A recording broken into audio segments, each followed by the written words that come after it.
బీఎస్పీకి రాజీనామా చేసిన ఆర్ఎస్ ప్రవీణ్ కుమార్ ఇవాళ కారెక్కనున్నారు. బీఆర్ఎస్ అధినేత కేసీఆర్ సమక్షంలో గులాబీ కండువా కప్పుకొనున్నారు.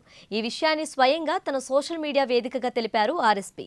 బహుజనుల అభ్యున్నతి కోసం కేసీఆర్ సమక్షంలో బీఆర్ఎస్లో చేరబోతున్నానంటూ ట్వీట్ చేశారు. ఎక్కడున్నా బహుజన మహానీయుల సిద్ధాంతాన్ని గుండెల్లో పదిలంగా దాచుకుంటానని, వాళ్ల కలలను నిజం చేసే దిశగా పయనిస్తానంటూ పోస్ట్ పెట్టారు.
కాగా ఆర్ఎస్ ప్రవీణ్ కుమార్ లోక్సభ ఎన్నికల్లో నాగర్ కర్నూల్ పార్లమెంట్ అభ్యర్థిగా పోటీ చేయనున్నట్లు తెలుస్తోంది.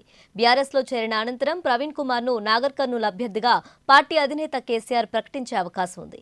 కాగా దాదాపు 26 ఏళ్ల పాటు ప్రభుత్వ సర్వీస్ అధికారిగా పనిచేసిన ఆర్ఎస్ ప్రవీణ్ కుమార్ పేదలకు, పీడితులకు అండగా ఉండాలని 2021లో రాజకీయాల్లోకి వచ్చారు. ఐపీఎస్ ఉద్యోగానికి వాలంటరీ రిటైర్మెంట్ ప్రకటించి 2021 ఆగస్టు 8న బీఎస్పీలో చేరారు. బహుజనవాదాన్ని బలంగా వినిపించారు. ఇటీవల జరిగిన రాజకీయ పరిణామాల కారణంగా బీఎస్పీకి గుడ్ బై చెప్పి బీఆర్ఎస్లో చేరబోతున్నారు.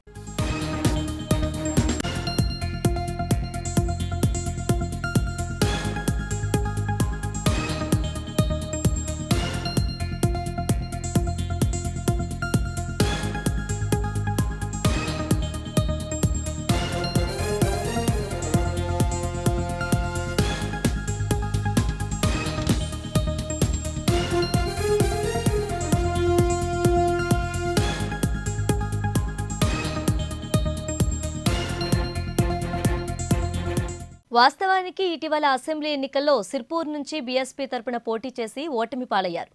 లోక్సభ ఎన్నికలకు మాత్రం బీఆర్ఎస్తో పొత్తు పెట్టుకోవాలని రాష్ట్ర పార్టీ అధ్యక్షుడు హోదాలో నిర్ణయించారు. ఈ మేరకు కేసీఆర్తో సంప్రదింపులు జరిపారు.